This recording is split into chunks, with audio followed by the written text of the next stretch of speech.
आपण भारतीय समाज टॉपिक पाहत होतो. त्याच्यामध्ये मग संस्कृती म्हणजे काय, सिव्हिलायझेशन, कल्चर, हा सगळा फरक, समाज, संस्कृती, परस्पर संबंध, हा पार्ट बघितला.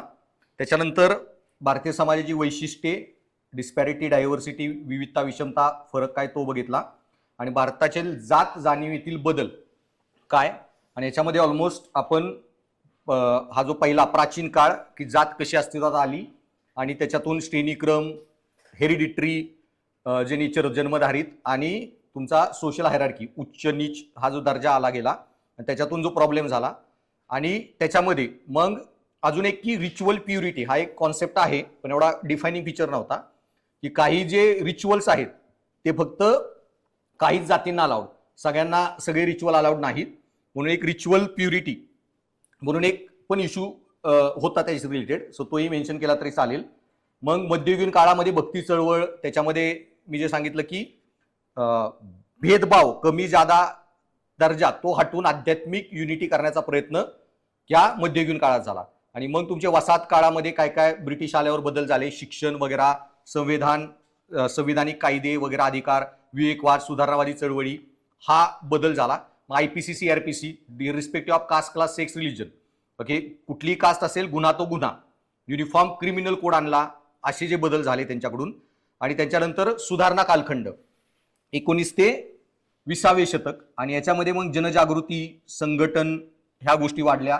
रिफॉर्मी जो ब्रिटिश एज्युकेशन मधून ग्रुप आलेला, त्यांनी चळवळी चालू केल्या. आणि त्याच्यामध्ये मग जातीय जाणीव ही राजकीय, पॉलिटिकल पण त्याला रिझर्वेशन वगैरेच्या अँगलनी, हे जे गांधी आणि बाबासाहेबांमध्ये पुणे करार वगैरे, तो जो सर्व इश्यू होता की सेपरेट इलेक्टोरेट वगैरेचा तो, आणि पुढं जात जाणीव ही क्रांतिकारी स्वरूपाची झाली. ओके, आणि क्रांतिकारी स्वरूपाची झाली म्हणजे उदाहरणार्थ महात्मा फुलेंचं गुलामगिरी पुस्तक. आता या सगळ्या गोष्टी तुम्हाला लिहिता आल्या पाहिजेत. प्रत्येक गोष्ट मी शिकवेन आणि क्लास बंद असेल गॅरंटी, म्हणजे तेवढ्यावर राहू नका, स्वतःची काही उदाहरणं टाकायची वगैरे. सो क्रांतिकारी चळवळ म्हणजे गुलामगिरी पुस्तक, प्रचंड क्रांतिकारी पुस्तक जे होतं वगैरे, किंवा नामदेवराव ढसाळ त्यांच्या तुम्ही हे कविता वगैरे, ते क्रांतिकारी स्वरूप. सो ते या फेजमध्ये आलं. आणि मग मी काल सांगितलं सांस्कृतिकीकरण टप्पा. ओके, सो संस्कृतायझेशन, याच्यामध्ये मग काय आपली जात किंवा ओळख ही काहीतरी नकारात्मक दृष्टीने बघितलेल्याचा अँगल होता, आणि रोल मॉडेल म्हणून हायर कास्ट बघितली जायची, त्यांच्यासारखी विधी करा, हे करा. आता हे आज पण चालू आहे संस्कृतायझेशन टेक्निकली जर बघितलं तर, कारण बरेच घरामध्ये बघा, doesn't matter caste class, even कितीतरी नवबौद्ध फॅमिलीजमध्ये पण सत्यनारायण वगैरे पूजा करतील आजकाल वगैरे. आणि हे जे आहे की हे सगळे विधी करणे वगैरे, हे प्रकार सो आज पण चालू आहे. ते संस्कृतायझेशनच एक प्रकारचं आहे. आणि आपलं पण वेस्टर्नायझेशन चालू आहे की इंग्लिश म्हणजे एलिट लँग्वेज आणि गोऱ्या लोकांची, म्हणून इंग्लिशच बोला वगैरे.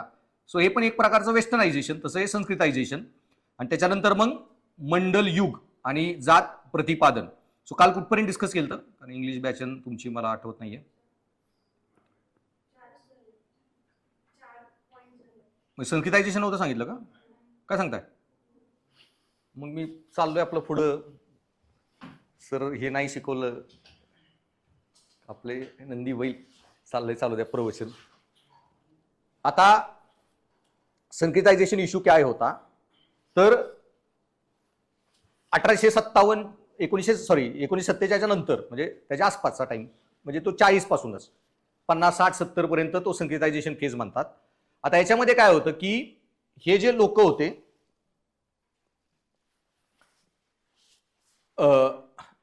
आज गुरुवार नाहीये ना, तरी एवढी काय लाईट जाते सकाळपासून.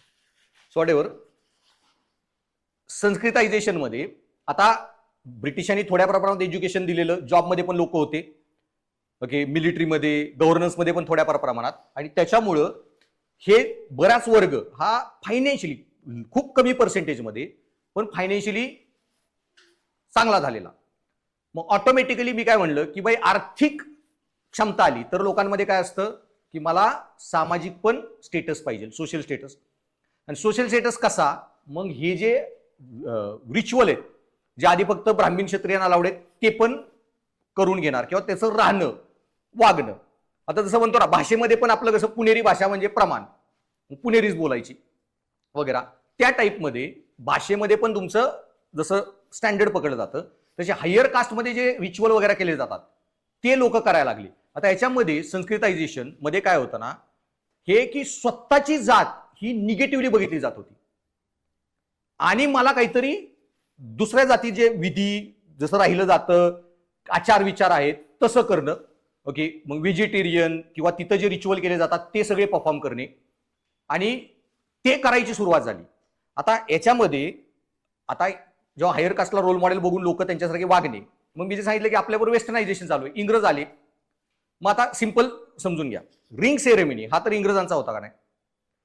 मग रिंग सेरेमनी असेल तुमच्या लग्नात तर आपण ब्लेझर सूट बूट घातला, ठीक आहे.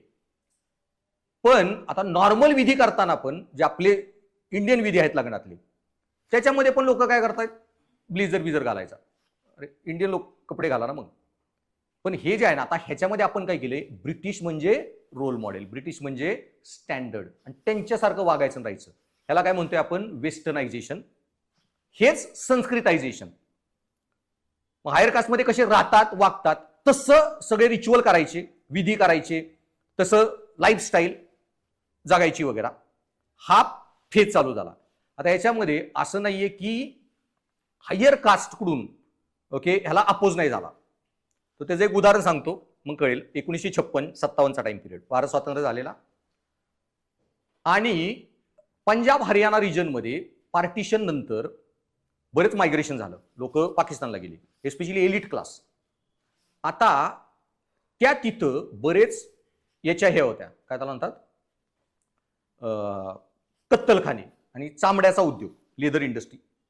आता हे सगळे एलिट मुस्लिम्स फॅमिलीज ज्या होत्या, ज्या स्पेशली पाकिस्तानला गेल्या, पंजाबी मुस्लिम जो सगळा पाकिस्तान आज पण चालवत आहेत, हे जे एलिट फॅमिलीज होत्या यांचे मोठमोठे असे उद्योग होते, एस्पेशली कत्तलखाने होते, नाहीतर लेदर इंडस्ट्री वगैरे. आता ह्याच्यामध्ये मग काम कोण करणार, लेबर पाहिजे ना. मुस्लिम लेबर काय एवढं नव्हतं, थोडेफार मुस्लिम लेबर होते, गरीब काही, पण मग लेबर अजून कोण मिळणार. आता हिंदू धर्मामध्ये गाईचं तिथं मारली जाते, कत्तल होती, लेदरवर काम करा. 1857 उठाव फक्त त्याच्यापासून झाला. ते तर लोक त्या काळी अजून 100 वर्ष ऑर्थोडॉक्स, धर्मभ्रष्ट व्हायची भीती वगैरे. मग हिंदू लोकांमध्ये ओके ह्याच्यात काम करण्याचं पर्सेंटेज खूप कमी.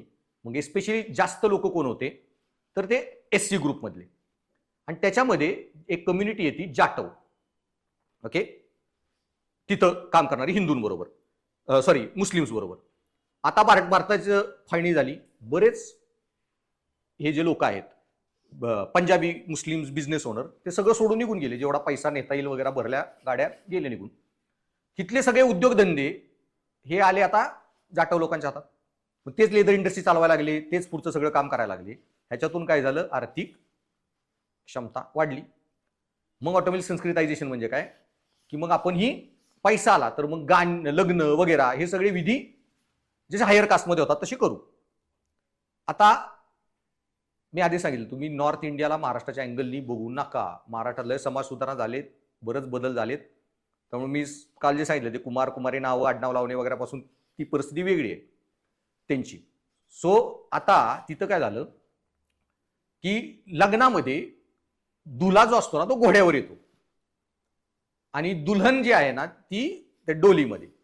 हे जाट लोकांमध्ये प्रथा आहे, फक्त जाट तिथल्या कम्युनिटीमध्ये.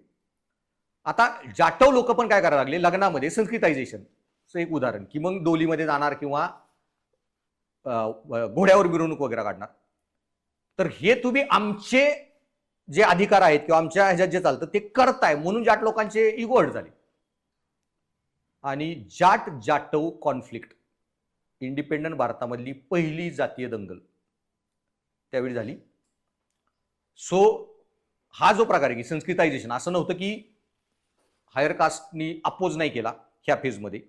सो याच्यामध्ये पहिला इश्यू काय होता की स्वतःची जात जाणीव ह्याला निगेटिव्हली बघितलं जात होतं, एवढाच फेज लक्षात ठेवा. सो संस्कृतीकरण टप्पा, स्वातंत्र्योत्तर काळ, संकल्पना MN श्रीनिवासन त्यांनी दिलेली. सामाजिक गतिशीलता वाढवण्यासाठी खालच्या जातीने उच्च जातीच्या पद्धतींचे, शाकार हे ब्राह्मण जे विधी करतात ते विधी करून घेणे, नाव बदलणे वगैरे हे अनुकरण करण्यास सुरुवात केली. की काही जी नावं होती की जे कळतं की हे नाव आहे तर कुठली जात असेल तर ते आडनाव हटवा आणि नावं आपली हायर कास्ट वगैरे जे आहेत तशी नावं ठेवणे. हा जो हे झालं काय म्हणतात लोक करायला लागले, ह्याला ह्या फेजला म्हणतात संस्कृतायझेशन. इथे जातीची जाणव आकांक्षा बाळगणारी होती, पण हिंदू धर्मात आदर मिळवण्याची त्यांची इच्छा होती. हिंदू धर्मातच राहता की बाबासाहेबांनी बुद्धिझम बनवला, तर बुद्ध धर्म न घेता हिंदू धर्मात राहूनच स्टेटस वाढवणे आणि स्वतःची जातीबद्दलची जाणीव निगेटिव्ह होती. पण ह्याच्यातून जी पुढची पेज चालू झाली मंडल आयोग आणि त्याच्या पुढच्या, त्याला म्हणतात ॲसर्शन ऑफ आयडेंटिटी. ह्याच्या एक्झॅक्ट अपोजिट. आता जात जाणीव निगेटिव्हली नव्हती बघितली जात.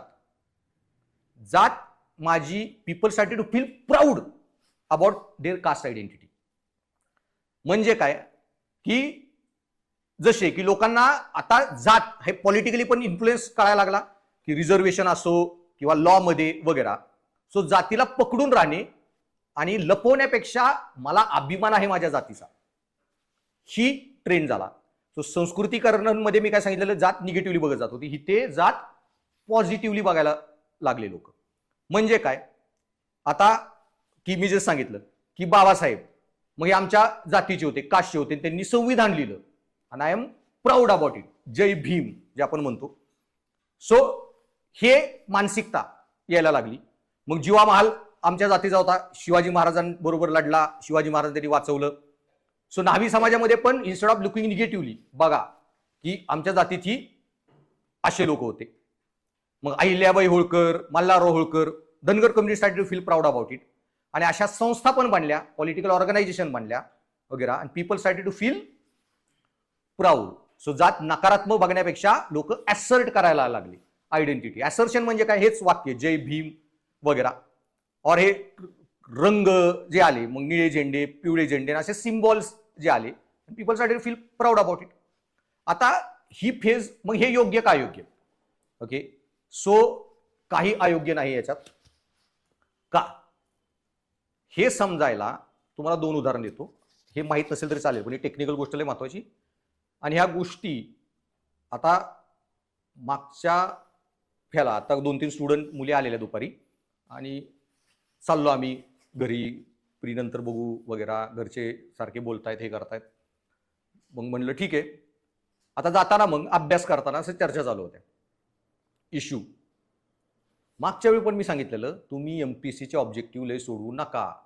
कोर ज्या कोचिंग आहेत एमपीसी टाईपच्या, पेपर बदलेल, पॅटर्न बदलेल. 40-50 प्रश्न आले यूपीसी टाईप. निम्मे जण इतके कॅलिबर चांगले चांगले स्टुडंट होते माझ्या बॅचमध्ये, ज्यांना मला वाटत होतं इथिक्स एसे झालेल्या निघतील, उडले अटेम्प्ट्स. जे 4-10 प्रश्न जर लागले असते तरी पास झाले असते. आता ह्याच्यानंतर पण अजून निम्मे कोचिंगवाले काय सांगतायत की तुम्ही एमपीसी म्हणजे इझी वाचालंय, काही यूपीसी बघू नका, सोपे सोपे प्रश्न बघा वगैरे. सो मरचाल मी सांगितलं यांना. आणि जर तुम्हाला 2 वेळा चुका करून समजून घ्यायचं असेल तर त्याला कोणी काय करू शकत नाही.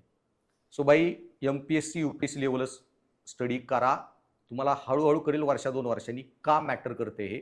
पुढच्या अटेम्प्टमध्ये पण कळेल, ह्या राज्यसेवेच्या मेन्सच्या पेपरमध्ये पण कळेल टॉपिक वगैरे. आणि प्रीमध्ये आता निम्मी एमपीसी यूपीसी टाईप आली, 70-80% टाईप यूपीसी टाईप येईल सगळे प्रश्न.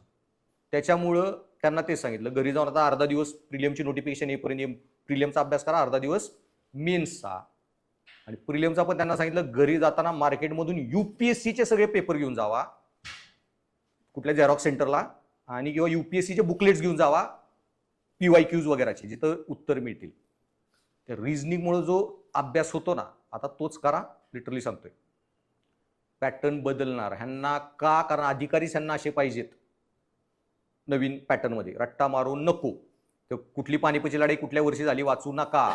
3री पानिपत लढायला मराठा दिल्लीला का गेले हे वाचा. अहमदिया करार काय होता, अहमदिया ॲग्रीमेंटचे काय टर्म्स होते, इतिहास माहीत पाहिजे. Okay, conceptual. सो बेसिक की ह्या गोष्टी मी काय एवढ्या डिटेलमध्ये सांगतोय, कारण प्रश्न लय घुमून फिरून येणार आहे.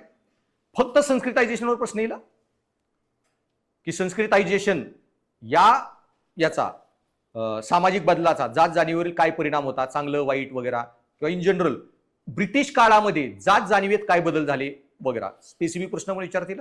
आणि जात मी जास्त का डिस्कस करतो कारण मोठा आस्पेक्ट आहे आपल्या इंडियन सोसायटीचा आणि पॉलिटिकल सिस्टीमचा.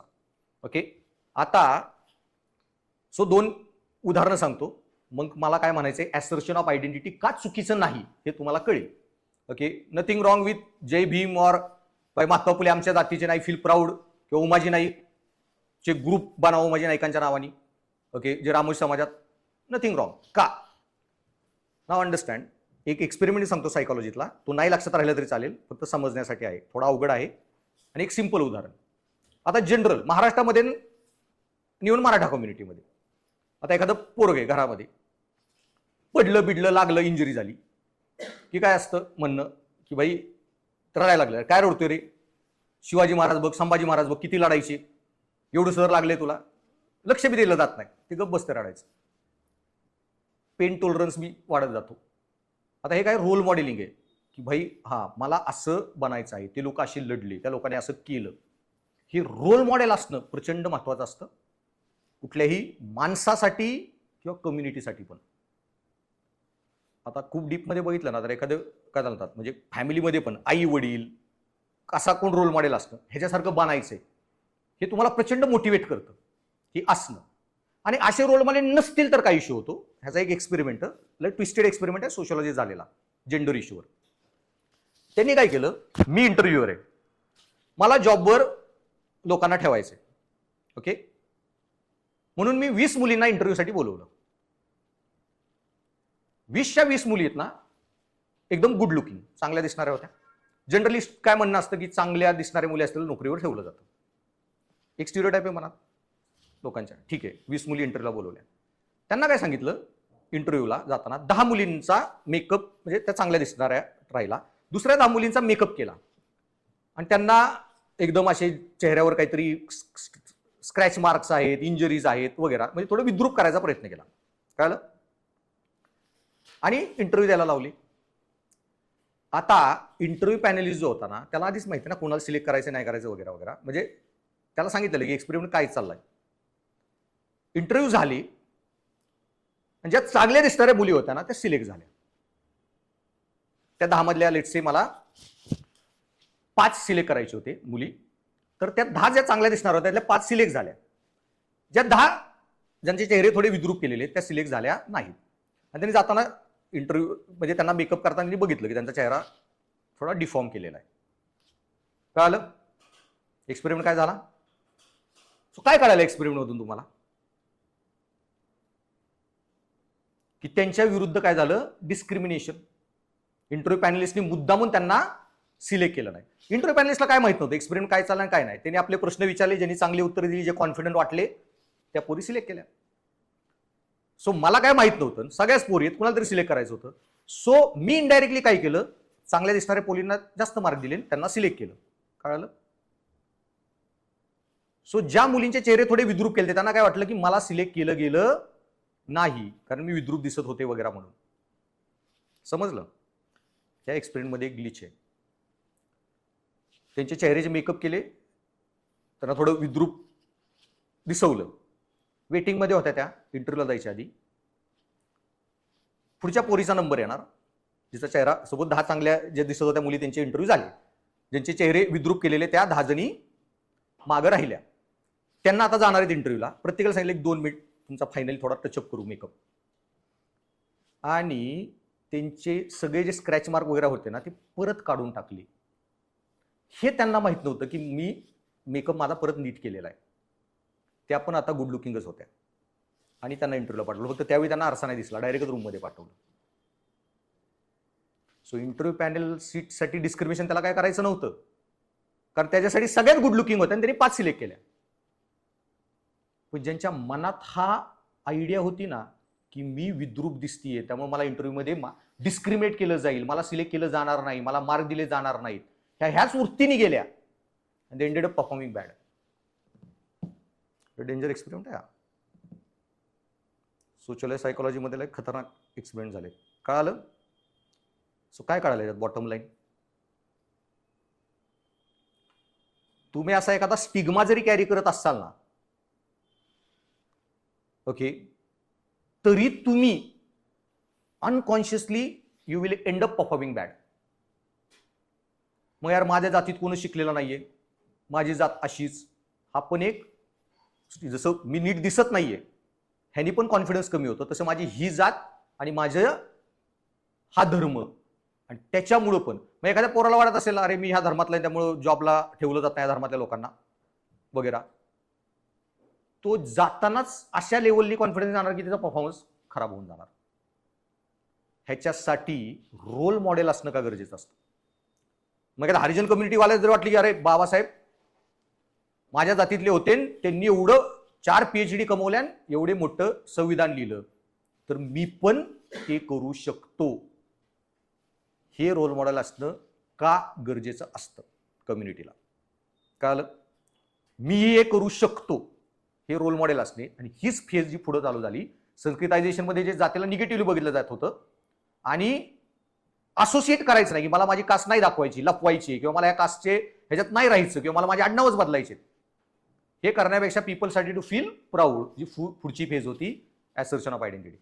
आणि संस्कृतायझेशनच्या आता या सगळ्या फेज काय अशा संपल्यात असं नाहीये. आज पण तुम्हाला दिसून येईल माझ्या गावामध्ये हरिजन कम्युनिटीमध्ये 20-22 शिक्षक लोक आहेत की जे काय त्याला म्हणतात शिकले वगैरे आणि नोकऱ्या वगैरे केल्या. एक जण पण गावात राहत नाही. आता चांगलं तो गावात घर वगैरे घेऊन जरी त्याला बांधायचं असेल तर जनरली गावाकडे कसं असतं की प्रॉपर्टी वगैरे विकली जात नाही. जमीन विकणे म्हणजे आर्थिक अडचणीत आहे असा जो हे असतो, किंवा गावाकडे जमीनच नाही विकायची. मग तुम्हाला जर घरबीर जरी चांगलं बांधायचं तरी कुठं जे ऑक्युपेशनल सेग्रिगेशन आहे, कास्ट सेग्रिगेशन गावाकडं, मग तिथंच घरं बांधून राहा. मी परत त्यांच्याशी बोलून, एक जण आहे हुशार PhD झालेला, सोशल इश्यू त्याशी मी डिस्कस करतो, आणि एक इथल्या त्या मोठ्या पब्लिकेशनसाठी काम करतो. तो गावात एकदा रिसर्च करायला आला, एक दोस्तच आहे, इलेक्शनच्या वेळी. सो गप्पा मारत होतो. सो तो काय म्हणला की मोस्ट ऑफ देम जे शिकलेले आहेत ना, पैसा वगैरे आहे, they don't want to associate and live with the same group and get identify with the same group. Okay, so indirectly हे संस्कृतायझेशनची mentality, looking your own caste वगैरे. अरे ह्या कास्टचा होतो म्हणून तर रिझर्वेशन मिळालं, म्हणून तर मला इकडे जॉब वगैरे मिळाला ना, तर you should be rather feeling proud to help more people get afflicted वगैरे, जे पुढच्या फेजमध्ये चालू झालं assertion of identity. People started to feel more proud about their status वगैरे. आणि सो आणि त्याच्यामध्ये मग मंडल युग आणि जात प्रतिपादन मीन्स असर्शन ऑफ आयडेंटिटी. एसीचं टेम्परेचर किती आहे? 18 घर. ते अंगावर येत असेल तर पुढे येऊन बसा वारं. तर नावाला 24 आहे, ते टेम्परेचर 40 मी हीट सोडतो. तो 18ला केला तर नीट चालतो, आजारी पडशील पुढे. सो आता मंडल युग आणि हे जात आधारित पक्षांचा उदय. मग जात ऍज अ पॉलिटिकल मोबिलायझेशनची पण आयडेंटिटी बनली, आणि जात ऍज अ काय त्याला म्हणतात हेच जात जाणीव ही स्ट्रॉंग झाली. जात प्रतिपादन, अभिमानाने सांगणे. आता याच्यामध्ये पहिलं तर आणि ओबीसीचा जो मंडल कमिशन, तो जो इरा चालू झाला. आता मॅटर काय झालेला की SC ST रिझर्वेशन मिळालं, ओबीसीला नव्हतं मिळालं. 30-40 वर्षात बऱ्याच लोकांना हे पण दिसायला की SC ST मधले काही लोक ज्यांना रिझर्वेशन मिळालं, जॉब लागले, त्यांची सोशल मोबिलिटी कशी झाली, इकॉनॉमिक मोबिलिटी कशी झाली, अपलिफ्ट. सो ऑटोमॅटिकली मग ओबीसी ग्रुप्समध्ये पण ही जाणीव की आपल्याला ही रिझर्वेशन पाहिजे ती वाढायला लागली. आणि तशा पॉलिटिकल पार्ट्या जन्माला यायला लागल्या. त्यामध्ये बसपा किंवा SP, RJD, DMK, द्रविड चळवळ वगैरे ह्या जन्माला आल्या ह्या फेजमध्ये. आणि ज्यात ही शोषणाच्या स्रोतावरून ओळख आधारित सक्षमीकरणाचे साधन बनले.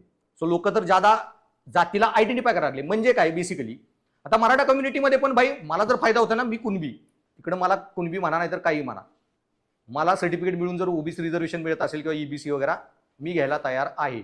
People now don't feel bad की मग कुणबी म्हणून माझा स्टेटस कमी झाला का, काय झाला, कळलं. EBC मध्ये पाहिजे आहे बाई, इकॉनॉमी बॅकवर्ड बाई, मला रिझर्वेशन पाहिजे, कळलं. So people were not hiding the caste or looking negatively, they were ready to accept it. आणि त्याच्यामध्ये आणि that as a tool of political empowerment. आणि दलित साहित्य, चित्रपट, शैक्षणिक चर्चासत्रे ही जातीय प्रतिकाराचा मंच बनली. आणि मग असे मूवीज वगैरे त्याच्यातून पण हे इश्यू जास्त डिस्कस होऊ लागले. आणि येथील जातीय चेतना आक्रमक, हक्कदिष्टित आणि ओळख अधोरेखित करणारी, असर्शन ऑफ आयडेंटिटी. आता ह्या फेजमध्ये मग मंडल कमिशनचा की जनसंघाची ही बनली, काय म्हणतात सरकार बनली इंदिरा गांधीच्या विरोधात. आणि जनसंघ जेव्हा पॉवरमध्ये आलं तर जनसंघ म्हणजे बीजेपीची आधीची ऑर्गनायझेशन जी होती त्याच्यामध्ये हे जे सगळे ग्रुप्स होते ना, असे individual even Sharad Pawar I guess त्यांची काँग्रेस सोशलिस्ट पार्टी काहीतरी होती, समाज पक्ष, तोही त्या जनसंघाच्या अलायन्समध्ये होता आय गेस. तर हे जे सगळे पक्ष आहेत ना, हे ओबीसी अशा बऱ्याच पार्टींनी बॅक केलेले होते आणि ते पॉलिटिकल मोबिलायझेशन टूल बनलेलं. आणि ह्याच्यातून मग डिमांड आली ओबीसी रिझर्वेशनची आणि जनसंघाने बसवला मंडल कमिशनचा आयोग स्टडी करायला. 3 वर्षात जनसंघाने इंदिरा गांधीला तर घालवलं, पण इतके उन्माद केले, इतका भ्रष्टाचार, इतकी बर्बादी, की आपले बापजाते जे इंदिरा गांधीच्या विरुद्ध लढलेले ना लोकशाही वाचवायला, ते म्हणले लोकशाही गेली, इंदिरा परत आणा. ती बाई खायला प्यायला तरी घालत आहे, बँक नॅशनलाइज करत आहे, फूड कॉर्पोरेशन ऑफ इंडिया तिने गावागावात पोहोचवली. तिची जी सांगितलं ना सगळी पापं महान हे विसरले आपले बापजाते वडील लोक. 3च वर्षात भारत सगळी पापं विसरला इंदिरा गांधीची. मेजॉरिटीने इंदिरा गांधीला आणलं. आता याच्या 2 गोष्टी महत्वाच्या, की जी इंदिरा गांधीला आणलं ना माघारी पॉवरमध्ये, सुप्रीम मेजॉरिटी, व्हेरी हाय मेजॉरिटीने ती आली बरं का, बुमरँग. आता याच्यामध्ये खास जो इश्यू होता, जनसंघ तर अपॉइंट केला, जनसंघ सरकारमध्ये सरकार बनवली. You can cause the revolution, you can remove the or change the government, can you provide alternative. तुम्ही देश चालवू शकता का, जे गांधीला नीट माहीत होतं. तुम्ही इंदिराला पाडून जनसंघ तर आणला, बाई ते देश चालवू शकले का 3 वर्षात. सगळा तो भ्रष्टाचार एटसेट्रा, हाच इश्यू मग गांधीला चांगला माहित होता. इंग्रज तर जातील, उद्या काय, सेम जाती व्यवस्था, सेम सगळे शोषण, सगळे सेम स्ट्रक्चर, स्वातंत्र्याचं करायचंय काय. स्वातंत्र्य मिळवणं इझी असतं, देश घडवणे जे अवघड आहे. सो तुम्ही फ्रेंच रिव्होल्युशनमध्ये राजा तर मारला, बाई त्याच्यानंतर काय, खायला प्यायला कुठून येणार आहे, आकाशातून पडणार आहे. राजाने गव्हर्न करायला आलं का राजाला, रोबेस्पायर आला, त्याचा रेन ऑफ टेरर, त्याचा मर्डर केला. मग आला तुमच्या ते जेरॉन्डिन्स, तुम्ही आला ह्यांना हटवून जॅकॉबियन्सला, तुम्ही देश चालवू शकता का. मग तुम्ही आणला नेपोलियनला, नेपोलियन बी ह्यांना हलवून नेपोलियन आला, तू देश चालवू शकतो का खायला प्यायला द्यायला. सो बाई रिव्होल्युशन कोणी करू शकतं, can you provide the alternative. त्यामुळे गांधीला चांगलं माहित होतं, इंग्रज तर हटवू, पुढं कोण.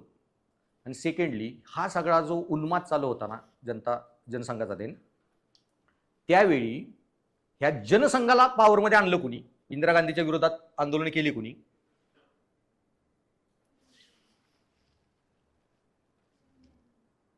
जनतेने नाही. JP नारायण, जयप्रकाश नारायण, त्यांनी मोठा दुसरे गांधी भारताचे म्हणून त्यांना बोलवलं जावं लागलं.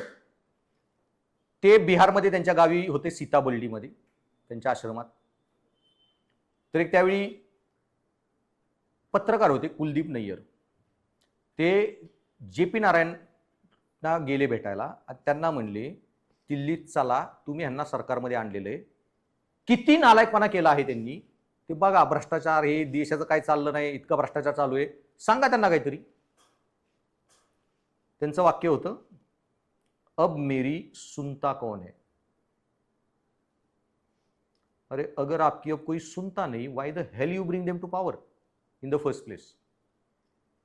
तुम्ही जास्त रिव्होल्युशन करा, सरकार बदला आणि हातवर करून नाही जाऊ शकत. अरे असं झालं का, आता मी काय करू. गांधीला हे बी नीट माहित होतं. त्यामुळे गांधीचं क्लिअर होतं, आंदोलन माझं आहे ना, तर माय वे और हायवे. चौरी चौरा केला ना तुमचं तुम्ही बघा, मी आंदोलन विथड्रॉ. सो गांधीला क्लिअर माहित होतं, team of a donkey led by lion will defeat team of lions led by donkey. Mass movement should always be in control of the leader. त्यामुळे गांधी जे म्हणाले दुसऱ्यांचे कोणाचे ऐकायचे नाहीत, बाई तेच बरोबर आहे.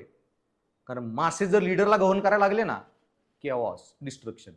तुम्ही एवढी मोठी सरकार पाडून नवीन सरकार आणलं, म्हणता आता ते सरकारमधलं माझं कोण ऐकतच नाही. तर तुमच्याकडे एवढी पॉवर पाहिजे ना की अख्खं सरकार परत घरी लावायचं, तर रिव्होल्युशन करा.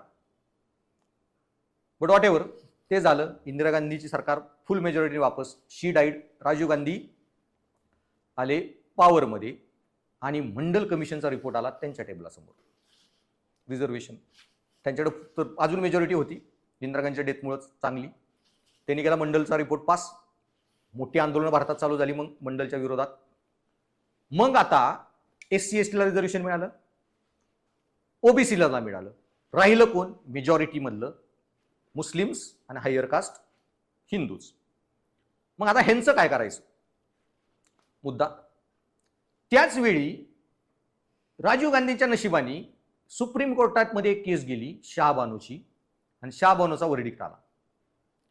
शाहबानोचा वर्डिक्ट की मुस्लिम महिलांना सगळे अधिकार दिले जातील, प्रॉपर्टी राईट्स वगैरे, ते त्या वर्डिक्टमध्ये आलं. शरियाच्या कंप्लीट अगेन्स्ट कायदा आला. आता हा कायदा आल्यावर मग करायचं काय, तर मग मुस्लिम ग्रुप्स जे होते, क्लेरिक त्यांचे रिलिजियस हेड, ते गेले सगळे राजीव गांधींकडे. राजीव गांधींना म्हणले की ठीक आहे, मंडलचं रिझर्वेशन आम्ही काय अपोज बिपोज नाही करत, चालतंय चालू द्या आंदोलनं, तेवढं शाहबानोचं वर्डिक्टचं काहीतरी करून बस टाका. राजीव गांधींना इझी सौदा, काय वादच नाही ना.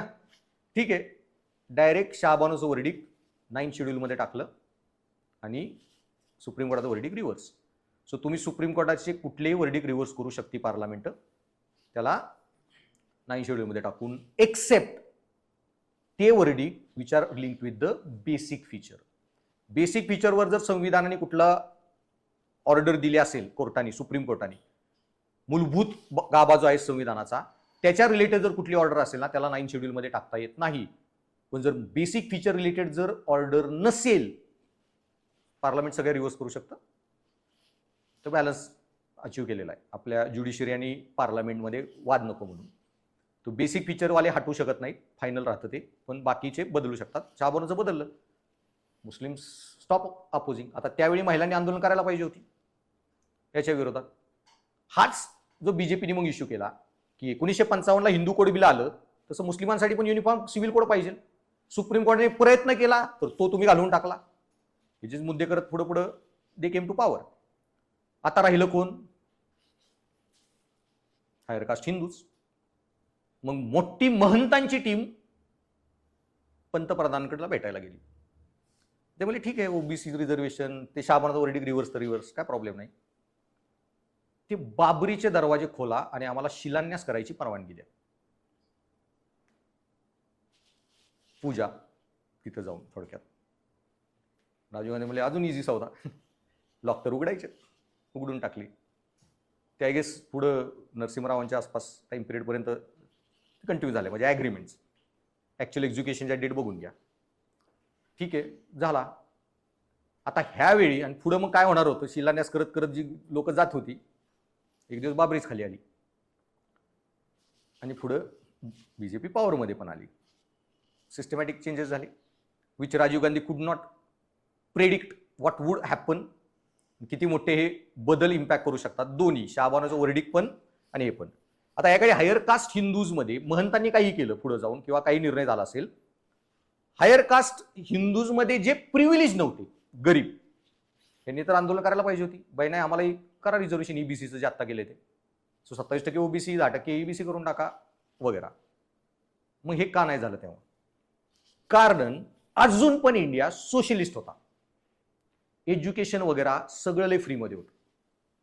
LPG रिफॉर्म झाले नव्हते, प्रायव्हेटायझेशनचा फंडा इंडियामध्ये अजून एवढा आला नव्हता. जेव्हा LPG रिफॉर्म झाले, एज्युकेशनचं प्रायव्हेटायझेशन झालं. आणि मी सांगते, म्हणजे मला परफेक्ट आठवते उदाहरण. मी जेव्हा ग्रॅज्युएशनला आलो तोपर्यंत, म्हणजे माझी पहिली बॅच आली त्या वर्षीपर्यंत, मागच्या ज्या सगळ्या बॅचेस होत्या ना, तुम्हाला इंजिनिअरिंगला COEPला ऍडमिशन मिळो, PVG, VIT, MIT वगैरे, सगळ्या इंजिनिअरिंगच्या सीटची फीस किती होती माहिती आहे का? 22,000. आता तेवढ्या फीमध्ये कॉलेज चालवणं शक्य नसायचं प्रायव्हेटवाल्यांना, पण वरचे पैसे कोण द्यायचं? सरकार. ओबीसी असेल तर अजून फी कमी, SC STला पूर्ण माफ, पण ह्याच्या बदल्यात सरकार पैसे देत होतं कुणाला? कॉलेजेसला. इंजिनिअरिंग अख्ख्या महाराष्ट्रात सगळ्या इंजिनिअरिंग कॉलेजची फी एकच राहणार, COEP असो किंवा प्रायव्हेट असो. आता त्याच्यामध्ये अजून एक बॅलन्स होता.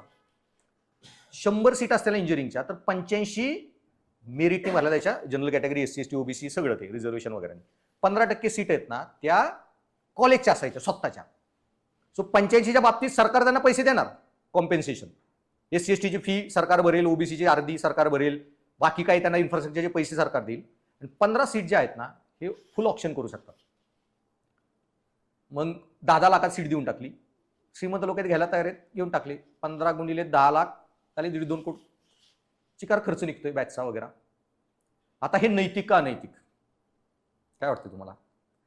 या 15 सीट डोनेशनच्या जर चालायच्या आधी मॅनेजमेंट कोटा असायचा त्याला म्हणायचे. 15% मॅनेजमेंट कोटा होता तेव्हा. फुल्ली लिगल, सरकारला माहित होतं हे चालू आहे, सरकार वॉज ओके विथ इट. ठीक आहे ना, 85 तुम्ही भरताय, 15 तुमच्या खर्चासाठी काही करा. लिटरली ऑप्शन चालायचे. जो ज्यादा भरतोय घे सीट. 10-10, 15-20 लाख मोठं चांगलं इंजिनिअरिंग कॉलेज असेल तर डोनेशन. गव्हर्नमेंट कॉलेज नव्हतं आहे, सीओईपी वगैरे. प्रायव्हेट कॉलेजेसला मध्ये मेडिकल असो सगळीकडे सगळ्याच कॉलेजेसमध्ये हीच सिस्टीम होती. त्याला लगेच इमोशनल होऊन अनैतिक म्हणू नका. फुल्ली नैतिक आहे, कारण सगळा अमेरिका ह्याच्यावर चालतो. हॉवर्ड बिवर्डमध्ये 100च्या मागे 10-15 सीट आहेत ना, त्या रिच लोकांसाठी असतात. ते एक सीट घ्यायची किंमत म्हणजे 100 कोटी द्यावे लागतात, जो इलॉन मस्क सारखे देतात स्वतःच्या पोराला हॉवर्डला पाठवायला. एकदम सुपरिच आहेत ते. त्याच पैशात ते बाकी सगळे राहिलेल्या 80-90 लोकांच्या कॉलेज फ्रीमध्ये करून टाकतात, राहिलेल्या गोरगरिबांची.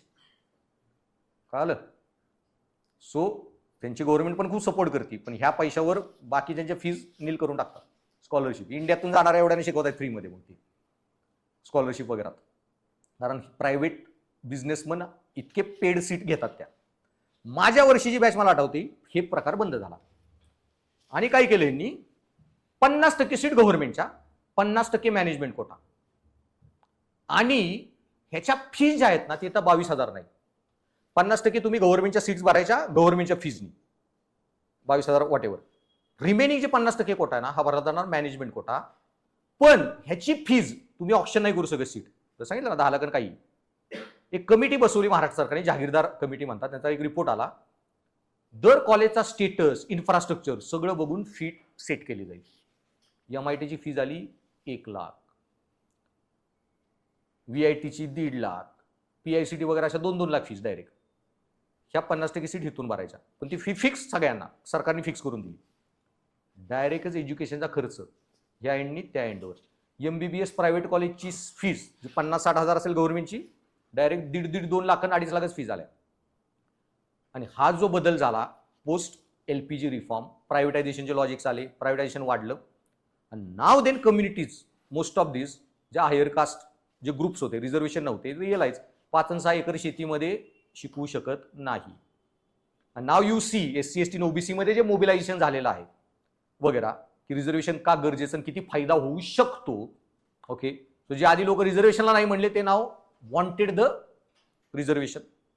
आणि मग हा जो बदल जेव्हा जाणवायला लागला आणि मग आत्ताची जी ट्रेंड आली, सो मग हा जो प्रकार मी सांगितला मंडलचा आणि जात जाणीव जी वाढली, आणि मग समकालीन प्रभाव. सो उच्चवर्णीय संघटन आणि उच्चवर्णीय जात प्रतिपादन, तसेच उपजात जात जाणीव, स्वतः जे 4 ट्रेंड चालू आहेत कास्टमध्ये. सो मग हायर कास्टमध्ये आता हे झालं इकॉनॉमिकली जे EBC ग्रुप. आता इश्यू काय होता ना याच्यामध्ये, मग मुस्लिम्स. आता मुस्लिम्सला पण कळायला लागलं. आता मुस्लिम्सला पण रिझर्वेशन का नव्हतं, सोशल बॅकवर्डनेस. कारण सोशली बॅकवर्ड नव्हती, रिझर्वेशनचा क्रायटेरिया होता social backwardness. Okay, Muslims were elite group, like ruling class पण होता. सेम वे मध्ये मराठा असो, क्षत्रिय, जाट वगैरे रुलिंग क्लास. पण इश्यू काय ना, अरे मुघलाची एकट्याची फॅमिली रूल करायची, ते जे ॲरिस्टोक्रॅट म्हणजे 1% जे फ्रेंच रिव्होल्युशन मध्ये फर्स्ट इस्टेट होती, 1% सेकंड इस्टेट. ओके, सो नावाला मराठा जातले पॉप्युलेशन मोठी असेल, पण रुलिंग फॅमिलीज ज्या होत्या, रॉयल फॅमिलीज पहिल्या, ह्यांची सगळ्यांची पॉप्युलेशन तर 1-2% होणार आहे, फ्रेंच सोसायटी सारखीच. बाकी सगळे जे होते गावातले 70-80%, ज्यांच्याकडे काही 100-200 एकर जमिनी नव्हत्या.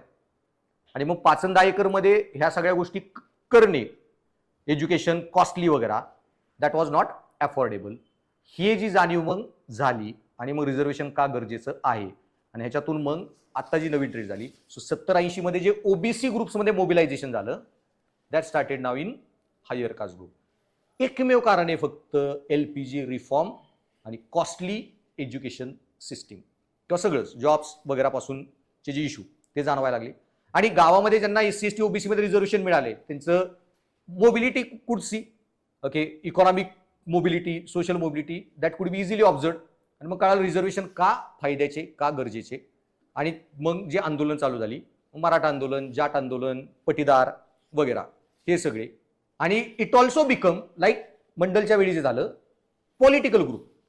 बाय जो रिझर्वेशन देईल पार्टी त्यांना वोटिंग, आणि हे पॉलिटिकल मोबिलायझेशन पण. सो हायर कास्टमध्ये आणि मग एकमेकाला सपोर्ट करणे. हायर कास्ट ग्रुप म्हणजे काय, मराठा आंदोलन जेव्हा झाले तेव्हा मुस्लिमांनी बऱ्याच ठिकाणी मदत केली की बाई अन्न सप्लाय करणे किंवा जागा तिथं साफसफाई करणे आंदोलन झाल्यावर वगैरे. सो हे जे आहे की ह्या ग्रुप्समध्ये पण जे हायर कास्ट मोबिलायझेशन चालू झालं आणि त्याच्यामुळं एकेकाळी वर्चस्वाले असलेल्या उच्चवर्णीयांना आता राजकीय आणि आर्थिक बाजूने उपेक्षित असल्याची भावना निर्माण झाली आहे आणि आरक्षणोत्तर जे राजकारण झालं. सो ईडब्ल्यूएस कोट्याची मागणी, पटीदार, जाट, मराठा आंदोलने ही नवी उच्चवर्णीय ओळख राजकारणात दर्शवतात. आणि ओबीसी आणि दलितांमध्ये सो हा पहिला एक मोबिलायझेशनचा ग्रुप झाला. ह्याच्यानंतर दुसरा जो ट्रेंड आत्ता चालू आहे तो म्हणजे की उपजात जाणीव. कास्टमध्ये पण सबकास्ट, म्हणजे महाराष्ट्रामध्ये आपण जे म्हणतो बहुजन वंचित, किंवा युपी बिहारमध्ये आता चाललंय जो चंद्रशेखर ना, त्याचं नाव चंद्रशेखरच ना, हा, महादलित वगैरे. सो इश्यू काय झाला की एस्पेशली SC ST मध्ये हा जास्त इश्यू, क्रीमी लेअर नसल्यामुळं. ओबीसी मध्ये क्रीमी लेअर असल्यामुळे थोडा तरी म्हणजे काय त्याला म्हणतात बेनिफिट्स पर्क्युलेटेड टू द ग्रासरूट. आता SC ST मध्ये मग रिझर्वेशन नसणे, आणि जे आता येईल सॉरी SC ST मध्ये सब क्लासिफिकेशन नसणे, क्रीमी लेअर नसणे, जे आता 2-4 वर्षातच चालूच होईल सिस्टीम.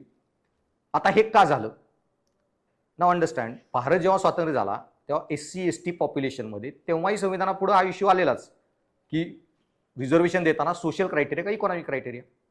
तो रिझर्वेशन कशावर पाहिजे, social backwardness, economic backwardness. Economic factor consider केला गेला नाही का, असं नव्हतं की त्यांना इकॉनॉमिक बॅकवर्डनेस कन्सिडर करायचा नव्हता. इश्यू आता त्या काळी 99% पॉप्युलेशन, 99.5 पकडून टाका, SC STचं आहे ना वॉज बिलो पॉवर्टी लाईन. आता ऑलरेडी सगळेच गरीब, तर सब क्लासिफिकेशन करून काय फायदा. त्यामुळे कुठली जात असून काही असो सगळ्यांना रिझर्वेशन देऊन टाकलं, इकॉनॉमिक क्लासिफिकेशन करायची गरज नाही पडली. ह्याच्यानंतर 60-70 वर्ष झालं. तसं ओबीसी मध्ये नव्हतं. ओबीसी मध्ये वेगवेगळ्या ग्रुपची स्टेटस कंडिशन वेगवेगळी होती. त्यानंतर 50-60 वर्ष झाले, एक्झॅक्ट इयर मला आठवत नाहीये, पण आता जे जस्टिस चंद्रचूड होते त्यांचे वडील, त्यांच्या वेळी परत हा मॅटर आला मंडलच्या पुढं मागेच. SC ST मध्ये सब क्लासिफिकेशन करायचं का. जस्टिस चंद्रचूडांनी त्यावेळी वर्डिक दिलं नाही, कारण ह्या 40-50 वर्षानंतर पण जास्त बदल झाला नव्हता. SC STतली एखादी कास्ट खूप जास्त रिच झाली किंवा एखादी कास्टमध्ये खूप काय त्याला म्हणतात कास्टमध्ये खूप मोठे ग्रुप पडले, रिच ग्रुप आणि पुअर ग्रुप रिझर्वेशनमुळे. त्याच्यामुळं त्यांना वाटलं की अजून तरी गरज नाही.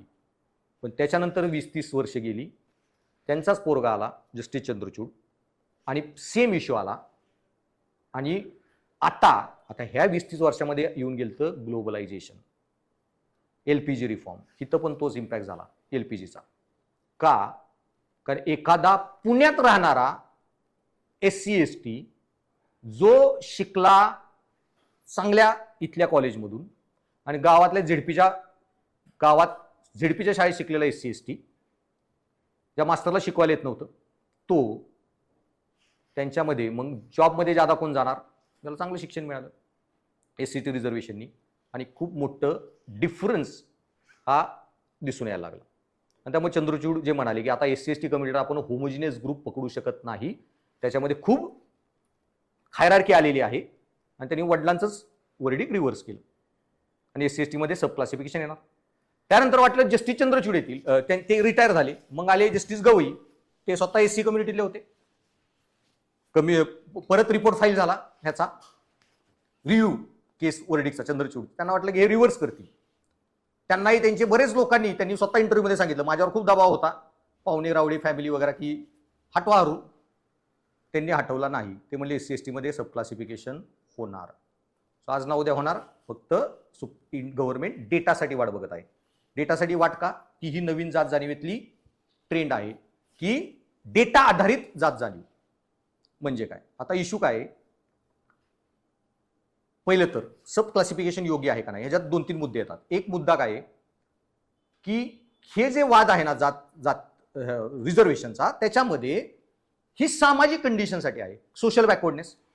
मग एक मुद्दा काय आहे की एखादा माणूस ओके IS जरी झाला SC ST मधला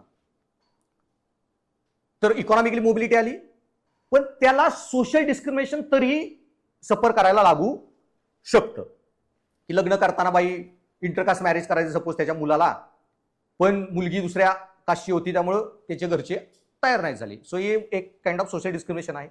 मान्य, पॉईंट बरोबर आहे. सोशल डिस्क्रिमिनेशन कुठल्याही स्टेटसमध्ये लेवलला होऊ शकतं. त्याच्यामुळं रिझर्वेशन सोशल बॅकवर्डनेसवर होतं, ते इकॉनॉमिक क्रायटेरिया आणायची गरज नाही. मान्य. पण इमॅजिन करा आज परत संविधान सभा बसलेली आहे, सगळी ती लोक आज परत आहे संविधान बनवताना, ते काय म्हणतील? तो पॉइंट मग रिझर्वेशन फक्त सोशल क्रायटेरियावर द्यावं का ज्याला सोशल आणि इकॉनॉमिक दोन्ही बॅकवर्डनेस फेस करावं लागल्यात त्याला द्यावं? इंटरसेक्शनॅलिझम. तो शहरात राहिलेला SC ST आणि गावाकडे राहिलेला SC ST ह्याला डबल इम्पॅक्ट आहे, सोशल बॅकवर्डनेसचा पण प्लस रुरल इम्पॅक्टचा पण. आणि मग जर दोन ग्रुप बनत असतील तर मग तिथं इंटरव्हेन्शन करावं लागणार. फक्त मुद्दा हा आहे मग की इंटरव्हेन्शन करताना क्रिमिलेअर, आता क्रिमिलेअर ओबीसी मध्ये पण आहे, किती अमाऊंट आहे? 8 का 10? 8. ही ठरवली कशावरून? 8 लाख. ह्याला काहीतरी तुम्हाला ऑब्जेक्टिव्ह ऍडमिनिस्ट्रेशन मध्ये आपण बघितलं ना, वस्तुनिष्ठ नैतिकता, काहीतरी ऑब्जेक्टिव्ह पॅरामीटर पाहिजे का 8 लाख? ह्याच्यासाठी पण आपल्याकडे काही सॉलिड रिझन्स नाहीयेत. 8च का, 10 का नाही, 15 का नाही? किती नक्की ओबीसी कव्हर होत आहेत 8 लाख ठेवल्यावर, किती फिल्टर होत आहेत, किती राहत आहेत? ह्यासाठी आपल्याला काय गरज आहे? सोशिओ इकॉनॉमिक कास्ट सेन्सस, जो आता गव्हर्नमेंट कंडक्ट करत आहे. ओके.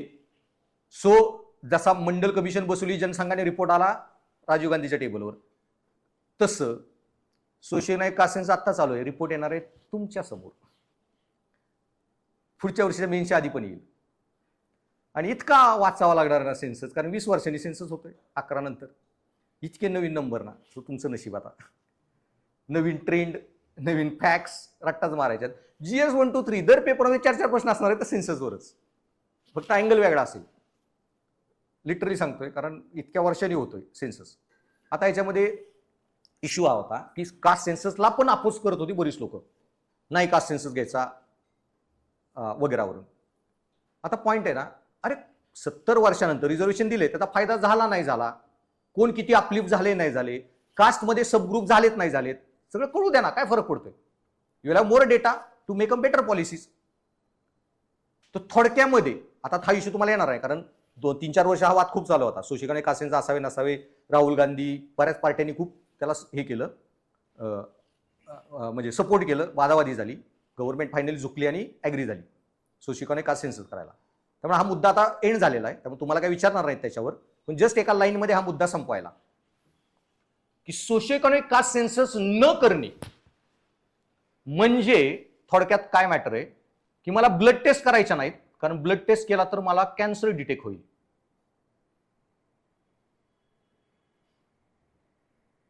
कळालं का?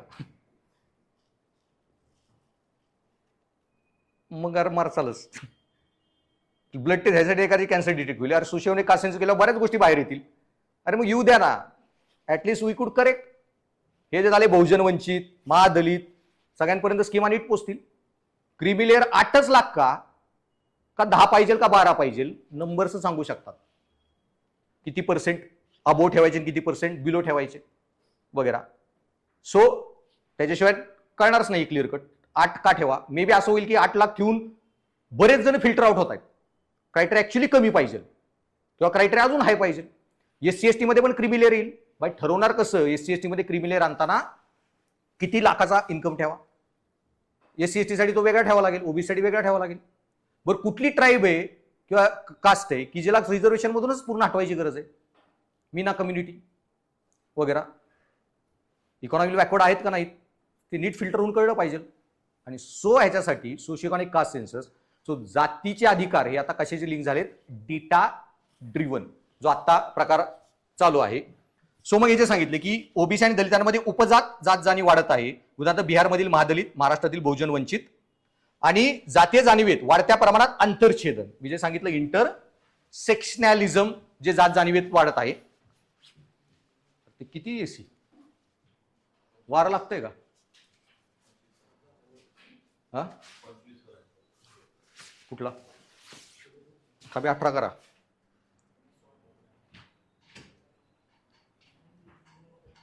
ते रिमोट आणि तोही 18 कर. तुम्हाला गरम होत नाहीये का? माझ्यावर 4 लाईट आहेत, मागं डिस्प्ले चालू आहे, इकडे लॅपटॉप चालू आहे, तिकडे मशीन चालू आहे.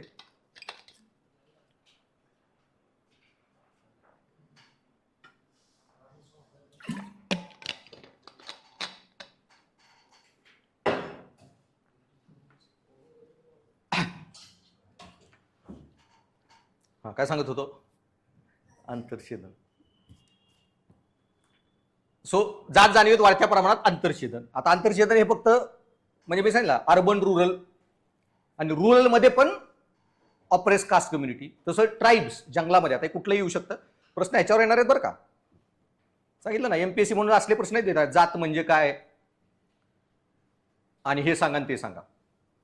ओके. सो जात जाणीवेत आंतरछेदन मग इंटरसेक्शनॅलिझम म्हणजे काय आणि याचा ओके रिझर्वेशन पॉलिसी किंवा कुठल्याही सरकारी धोरणांवर कसा परिणाम होऊ शकतो किंवा सरकारी धोरणांमध्ये हे इंटरसेक्शनॅलिझम कन्सिडर करणं का गरजेचं आहे असे प्रश्न येणार आहेत पेपरमध्ये. मग त्याच्यामध्ये जात जाणीव आता एकटीच जात पाहून निर्माण होत नाही, ती जात वर्ग लिंग प्रदेश शिक्षण धर्म अशा अनेक घटकांच्या संगमातून घडत आहे. आणि ह्याच्या अँगलनी जेव्हा तुम्ही बघताना तर आता भारतीय समाज तुम्हाला जास्त चांगल्या प्रकारे करतो. आता आधी प्रश्न एकदा काय आला आपण डिस्कस केलाय बघा की पंथापेक्षा जात भारतीय समाज समजून घेण्यासाठी जात ही प्रासंगिक राहिली नाही. विश्लेषण करा. हे क्वेश्चन आपण डिस्कस केलं. मग कास्ट जातीला नीट एक्सप्लेन करू शकत नाही भारतीय समाजाला आज, कारण पुण्यामध्ये कोण कोणाची कास्ट आहे काय माहित नाही, सगळे आपण एकत्र काम करतोय काय फरक नाही पडत. सो जात आता भारतीय समाज सांगू शकत नाही. जे आधीच्या काळात तो कुठं राहतोय आणि काय काम करतोय त्याच्यावर तुम्ही सांगू शकता होता जात कुठली बिना माणसाला नाव ओळखता जाणता वगैरे.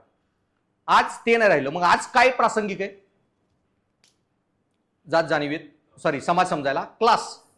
थिएटरमध्ये तुम्ही रिक्लायनरवर बसाल का प्राईम गोल्डन सिल्वर सीट घ्याल? क्लास ठरवतोय, जात नाही ठरवतोय. ओके. कुठल्या एरियात राहताय क्लास ठरवतोय, जात नाही. तसं तुम्हाला घुमून असाच एवढाच प्रश्न येणार आहे की कास्ट सिस्टीम किंवा इंडियन सोसायटी अंडरस्टँड करायला किंवा कास्ट क्लासिफिकेशन अंडरस्टँड करायला इंटरसेक्शनॅलिझम हा खूप महत्वाचा घटक आहे. मग ते तुम्हाला सांगायचं की भाई 70 वर्षात आता असं झालेलं आहे की प्रचंड इंटरसेक्शनॅलिझम झालेलं आहे आणि त्याच्यामुळे बरेच काही ग्रुप बॅकवर्ड राहिले, काही खूप मोबिलाइज झाले आणि त्यांच्यामध्ये आता समानता राहिली नाही. सो एकाच जातीतला मुंबई पुण्यात वाढलेला तोच गावाकडे राहिलेला, एकाच एसटी मधला पुण्या मुंबईमध्ये राहिलेला की एक वडील त्याचे काय झालं जॉबमध्ये आले शिफ्ट झाला आणि एखादा काय म्हणतात विदर्भ आणि झारखंडच्या जंगलात राहिलेला. It is going to cause विमेनमध्ये पण रिझर्वेशन वगैरे विमेनला जरी पॉलिटिकल बनवलं ओके तरी पॉलिटिकल रिझर्वेशनमध्ये सपोज जनरल कॅटेगरीचं रिझर्वेशन आहे गावात ओके तर कुठल्याही महिला उभी राहू शकते ना इलेक्शनला. पण पहिलं तर आणि शहरातली इलेक्शनला उभी राहू शकते. पण शहरातली एखादी ओबीसी एससी एसटीतली महिला जितके इझिली इलेक्शन निवडून येऊ शकते तेवढी गावाकडची महिला OBC SC ST same election नाही निवडून येऊ शकत कम्पेअर टू जनरल कॅटेगरीची महिला. तर त्याला डबल डिस्क्रिमिनेशन आहे, शहरी रुरलचं पण प्लस जातीचं पण. आणि ह्याच्यामुळे आता ज्या पॉलिसीज बनवायच्या सरकारला ही गोष्ट समजून घ्यायची. म्हणजे काय हा टॉपिकचा अर्थ काय, उद्या तुम्ही प्रश्नात गेल्यावर तुम्ही आता एससी एसटी साठी डायरेक्ट पॉलिसी नाही बनवू शकत, ओबीसी साठी किंवा महिलांसाठी. तुम्हाला पॉलिसीमध्ये 2 ग्रुप करावे लागतील. अर्बन महिलांसाठी पॉलिसी, रुरल महिलांसाठी पॉलिसी. अर्बन एससी साठी पॉलिसी, रुरल एसटी साठी पॉलिसी. अर्बन एसटी साठी, रुरल एसटी साठी. कळालं? सरकारला हे करावंच लागणार आहे आणि सोशल इकॉनॉमिक कास्ट सेन्सस झाल्यावर हे होणार म्हणजे होणार. सो काय पुढे तुम्ही फक्त प्रश्नाच्या अँगल विषय शिका. तुफान मार्क येत आहे तुम्हाला, वाचल्यावर प्रश्न कळतंय काय लिहायचं आहे. कळलं?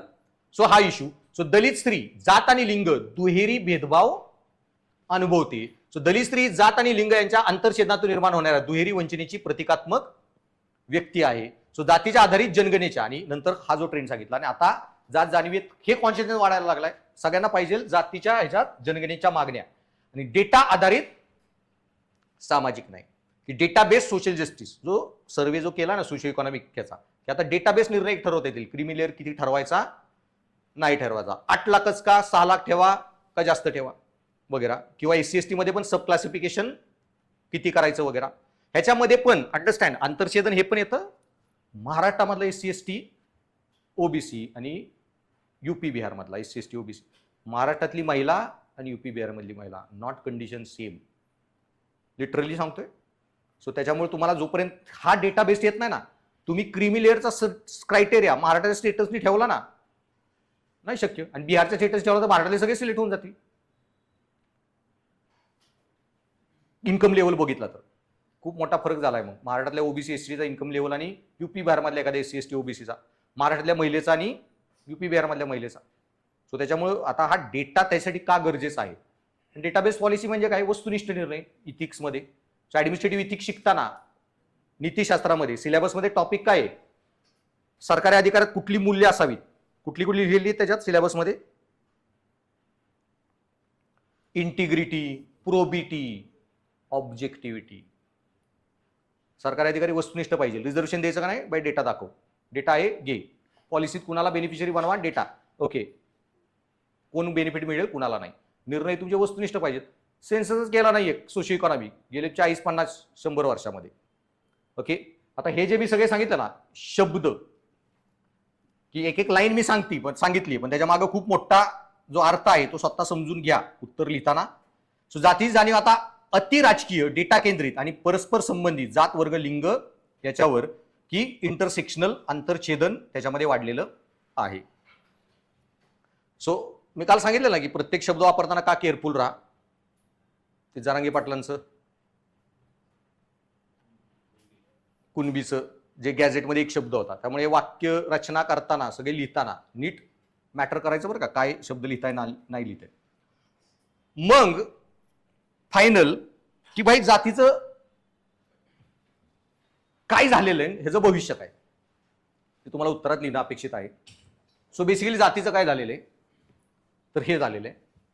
While the constitution envision casteless society, संविधानाला काय पाहिजे, irrespective of caste, class, sex, religion, सगळं कुणालाही कुठला भेदभाव होऊ नये. So casteless society reality reflects caste aware democracy where caste is both tool of empowerment and division. So casteless होण्याऐवजी कास्ट ओळख असलेली, कास्ट अवेअर लोकशाही बनलेली आहे. सो संविधानात जातविरहित समाजाची कल्पना केली आहे, तर वास्तव जाती जागरूक लोकशाही प्रतिबिंबित करते. तर वास्तवात जात जागृत लोकशाही जास्त बनलेली. लोक आता आपल्या कास्टच्या मोबिलायझेशन कॉन्शियसनेस वाढला, मग ते हायर कास्ट मधल्या जातींमध्ये असो किंवा ऑपरेस कास्ट कम्युनिटीमध्ये पण असो, जिथे जात ही सक्षमीकरण आणि विभाजनाचे साधन आहे. ओके, आता याच्यामध्ये मग जातीचं भविष्य काय. आता आतापर्यंत इथपर्यंत पोहोचलो आपण, काय बदल झाले आणि इथपर्यंत पोहोचलेलो आहे. What will be the future, बाई 100 वर्षांनी काय असेल, जे एक प्रशासकीय अधिकारी म्हणून तुम्हाला जे माहित पाहिजे. सो जात नष्ट होऊ शकते का, किंवा झाली तरी कशामुळे होऊ शकते, जातीमध्ये पुढे काय होऊ शकतं. सो बेसिकली मग जात कशामुळे नष्ट होऊ शकते, तर त्याचे 4-5 पॉईंट तुम्हाला जे आपण ऑलरेडी डिस्कस केलेत. पहिले तर अर्बनायझेशन. ओके, सो जशी अर्बनायझेशन वाढत जाईल, अर्बनायझेशनमध्ये अनॉनिमिटी असते, तुमची जात काय ह्याच्यापेक्षा तुमचं काय म्हणतात, म्हणजे तुमचं ऑक्युपेशनल सेग्रिगेशन, ह्या सगळ्या गोष्टी नसतात जे गावाकडे जातीला जिवंत ठेवतात. कुठल्या एरियात राहताय, काय करताय, तसं शहरामध्ये तो फरक पडत नाही. सेकंडली कॉर्पोरेटायझेशन, जेवढा प्रायव्हेटायझेशन वाढत जाईल, कॉर्पोरेटायझेशन वाढत जाईल, ऑटोमॅटिकली नोकरीवर ठेवताना किंवा तुम्ही ऍडमिशन घेताना तुम्ही थोडी बघता कुठल्या जातीचा माणूस शिकवतोय, शिकवायला येतं का, मला समजतं का, बाई पैसे देतोय मी, मला मेरिट पाहिजे, मला प्रोडक्टची क्वालिटी पाहिजे, बाकी काय नाही. जिथं पैशाचा सवाल येतो पीपल वोंट बी कॉम्प्रोमाइजिंग. जसं कॉर्पोरेटायझेशन वाढत जाईल, people will get identified only for merit. Okay, आता ह्याचे पण थोडे दुष्परिणाम आहेत. का आपण मेरिट म्हणतो, पण merit is big problematic issue. IT मध्ये जॉब मेरिटवर, आणि IT मध्ये जॉब मेरिटवर मिळायला IT मध्ये तुम्हाला काय लागणार आहे, डिग्रीमध्ये मार्क पडला तुम्हाला काय लागणार आहे, नीटमध्ये किंवा JEE मध्ये टॉप करायचं तुम्हाला इंजिनिअरिंगला ऍडमिशन घ्यायला. अरे पण एखाद्याचं डोकंच खरोखर चालत नसेल, सगळ्याकडे IQ असावं असं नाहीये. एखाद्याकडे स्पोर्ट्सचं टॅलेंट असतं, एखाद्याकडे वेगळं टॅलेंट असतं. आपली एज्युकेशन सिस्टीम फक्त एकच साईड बघते. त्यामुळे आपली ही जी इकॉनॉमी आहे ना, चालू आहे कॉर्पोरेट इकॉनॉमी, ही फक्त टॅलेंटेड लोकांसाठी आहे. ज्याच्याकडे जर ते टॅलेंट नसेल ना, हेच नाही. प्रशासकीय अधिकारी सिलेक्शन कसं होणार आहे? मार्क्स, मेरिट वगैरे, फाईन.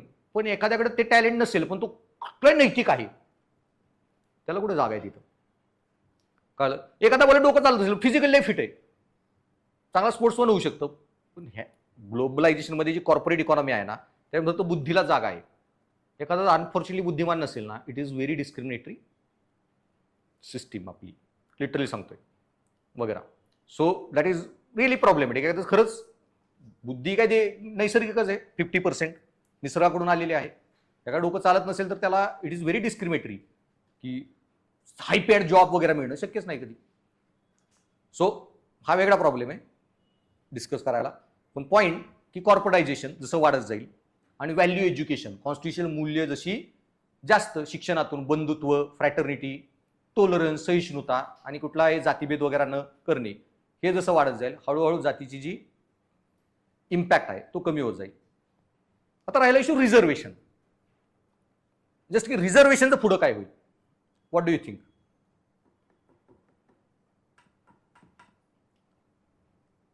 आता रिझर्वेशनचं काय होणार आहे? अरे काय होईल पुढे 50-100 वर्षात? इश्यू सिंपल आहे. जसं creamy layer certificate criterial SC ST ला, मॅक्झिमम SC ST शिफ्ट होणार जनरलला, ओबीसी मध्ये क्रीमी लेअर जनरलला. हळूहळू जनरलमध्ये इतका मोठा ग्रुप बनेल SC मधला, ST मधला, OBC मधला, जो इकडे शिफ्ट झालेला आहे. इंडियात उद्या उलटी आंदोलन होतील ज्याच्यात SC ST OBC जनरलचे सगळे लोक असतील. रिझर्वेशन खाटवा, कमी करा. 100 वर्षात होणार आहे, 50 वर्षात. आता मी एक पॉईंट सांगितलेला फ्रेडरिक नीचेचा, की गुलामाला स्वातंत्र्य नको असतं, गुलामाला काय पाहिजे असतं? गुलाम. फ्रेंच रिव्होल्युशनमध्ये राजा हटवला, रोबेस्पायरला राजा गेलाय, ऑटोक्रेसी डेमोक्रेसी घेण्याचं नव्हतं, मला पॉवर पाहिजे आता बस. प्रकार असा आहे की भाई आता एखाद्याला फायदा होत असेल रिझर्वेशनचा तर होऊ द्या, पण आता मला जनरलमध्ये कम्पीट करावं लागतंय तर रिझर्वेशन चुकीचं. हळूहळू ग्रुप वाढत जाणार पॉलिटिकली याच्यामध्ये. अंडरस्टँड, गावागावामध्ये राजकारणामध्ये पण बीजेपीचा राईज आणि काँग्रेसचा फॉल, ह्याच्यात काँग्रेसचे जे एस्टॅब्लिश लोक होते ना, ग्रुप्स, कम्युनिटीज, ह्यांच्या काय होता, शाळा, दूध डेऱ्या प्रचंड मोठ्या प्रमाणात ह्याच्यावर डिपेंडंट खूप मोठा वर्ग होता. कारण नोकऱ्या ह्याच होत्या, सामाजिक इंडियन सोशल सिस्टीम होती, प्रायव्हेटच्या नोकऱ्याच नव्हत्या. त्यामुळे काय व्हायचं, इलेक्शनमध्ये काम करा न करा काही फरक नाही पडत. मॅटर काय व्हायचा, ही फिक्स वोट बँक आहे. शाळेत काम करायला त्यांच्या घरचे सगळे, दूध डेअरीत काम करायला त्यांच्या घरचे सगळे आपल्याला वोट करणारच आहेत. बिझनेसमध्ये प्रायव्हेट असतील काम करणारे. आता ह्यांचा वर्ग एवढा कमी झालेला आहे आणि प्रायव्हेट सेक्टरवर जॉब करणारे इतके जास्त झालेत. गावात पण, माझ्या गावात पण, त्यांना फरक पडत नाही बाई कुठल्या संस्थेत काम करतोय नाही करतोय, मला काय फरक पडेल, मी माझा ITत काम करतोय, मी वोट करणार याच्यावर, काय त्याला म्हणतात, तुमच्या म्हणजे तुम्ही नीट क्वालिटी ऑफ डिलिव्हर केली का नाही ग्राउंडवर ॲज अ MLA MP वगैरे. सो हे सोशल चेंजेस सगळेच होत जाणार आहेत. आता खूप कमी वर्ग झालेला आहे जो MLA MP वर असा डिपेंड आहे, फ्युडल सिस्टीम टाईप, की त्यांच्या संस्थेत नोकरी करतोय, मग मला गप बसून त्यांना वोट द्यावं लागतंय वगैरे. जे तुम्हाला गावात पण दिसेल, सिस्टमॅटिक चेंजेस सगळीकडे होत चालले आहेत. आणि ट्रॅजेडी एवढीच आहे की 70 वर्ष जे सगळे शिकला ग्रुप, रिच झाला, ह्याच्यातून बाहेर पडला, तोच आता विचारतोय 70 वर्षात झालं काय, 70 वर्षात केलं काय. नेहरूला मिळालेला इंडियामध्ये 99% पॉवर्टी होती. 70 वर्षानंतर इंडियातली पॉवर्टी 35% आली. पण जो ह्याच्यातून बाहेर आला, ज्याचा आजापंजाप गरीब होता पण आता तो श्रीमंत झाला आहे, ह्या सगळ्या स्कीमा, धोरणं, रिझर्वेशन सगळं धरून, त्यांचे नातवं म्हणतायत 70 वर्षात झालं काय. समाज बदलतो. आता याच्यामध्ये मग प्रायव्हेटायझेशन, जसं जसं प्रायव्हेटायझेशन वाढेल, प्रायव्हेट नोकऱ्याच एवढ्या होतील इंडियात, you won't be needing government jobs. पण आता ज्या रेटने बघा प्रायव्हेटायझेशन चालू आहे, caste slowly will become irrelevant. Political caste लाईनवर मोबिलाइज, जसं सांगितलं ना, संस्था विंसात काम करणारे म्हणून वोट करणार आहेत. आता कसे कास्ट म्हणून वोट करतात, लोकांचा इन्फ्लुएन्स. अरे कास्टला पकडून मी का चालू, कारण मला काय मिळेल, जॉब वगैरे येते. अरे पण जॉब कुठं सरकारी जॉब करून करू काय, आहेत किती, 10 जॉब सरकारी, 90 जॉब प्रायव्हेट सेक्टर. इन्फ्लुएन्स कमी कास्टचा.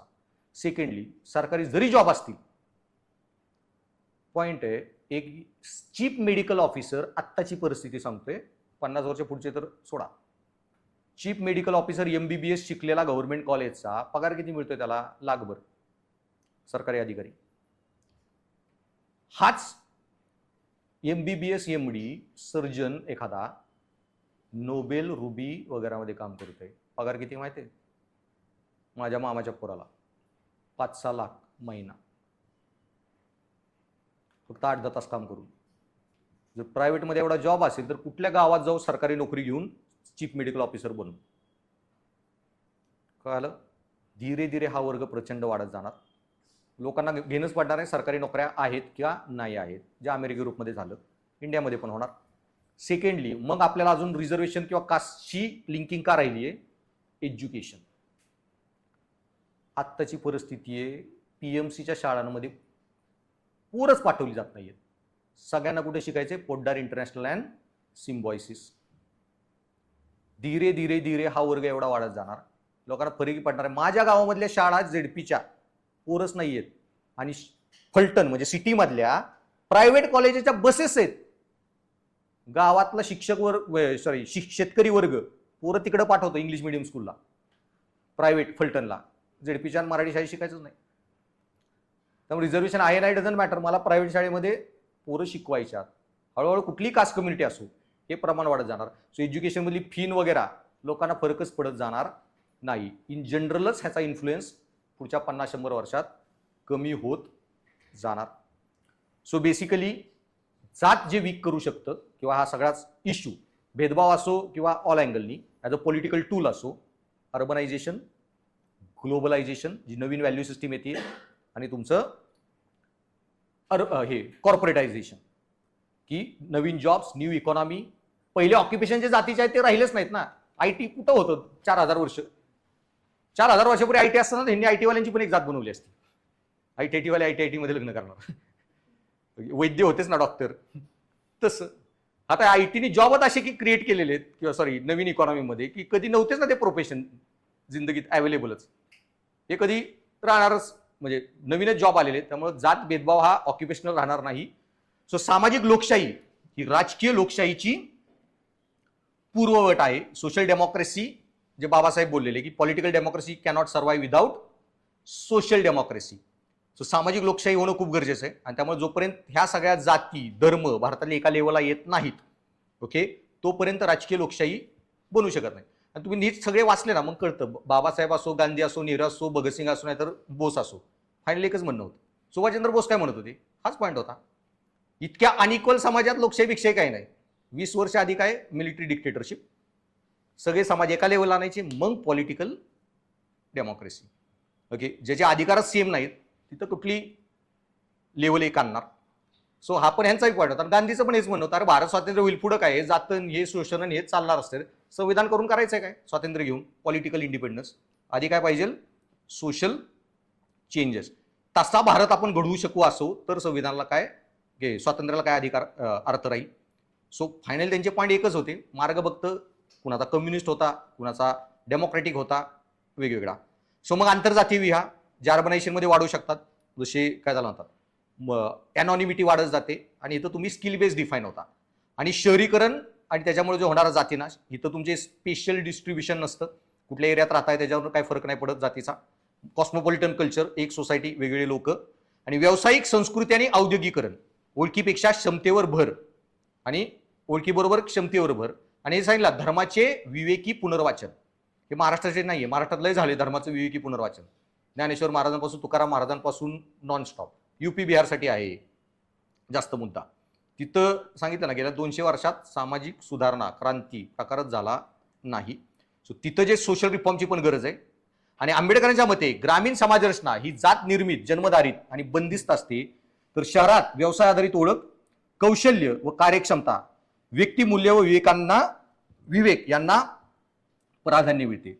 म्हणून त्यांनी ठामपणे मांडले, ग्रामीण अर्थव्यवस्था जात टिकवते, शहरी औद्योगिक समाज जात कमकुवत करतो. सो तुमची मतं नाहीत लिहिची जात व्यवस्थेबद्दल, बाबासाहेबांची लिहिची. ओके, शहरीकरण, औद्योगिक समाज म्हणजे कॉर्पोरेटायझेशन, अर्बनायझेशन आणि ग्लोबलायझेशन. जो फॅक्टर आता त्या काळी नव्हता, होताच इनडायरेक्टली. इंग्रज भारतात आले म्हणजे ग्लोबलायझेशनच होतं, नवीन कायदे घेऊन. आज जास्त जोरात चालू आहे एलपीजी रिफॉर्म नंतर, त्याचा परिणाम, न्यू व्हॅल्यू सिस्टीम वगैरे. म्हणजे मी सांगितलं ग्लोबलायझेशन उदाहरण. इंडियातले वेगवेगळ्या जातीचे पोरनपोरे अमेरिकेत गेलेत, अमेरिकन नवीन जात बनते तिथं थोडी बघतो. आता माझ्या जातीला थोडी लग्नाला भेटणार आहे पोरगा किंवा पोरगी. मग ठीक आहे बाय, अमेरिकेत आहोत आपण दोघं, ते परवडलं. दोघांना इथं नोकरी आहे. आता एखादी जातीतली आणायची तिकडून, पण H1B व्हिसा नाही, नोकरी नाही, एकाच्या पगारावर भिकच मागायला लागला अमेरिकेत. त्याच्या कुठलीही जात असो, दोघांकडे H1B व्हिसा आहेत ना, लग्न करून टाकू. सो ग्लोबलायझेशनचा परिणाम आहे हा जात निर्मूलनातला. सो शहरांमध्ये आंतरजातीय सहअस्तित्व, औद्योगिक रोजगार आणि शिक्षण व कायद्याचा प्रत्यक्ष प्रभाव दिसून येतो. आणि इव्हेंच्युअली जे कास्टचं डिक्लाइन.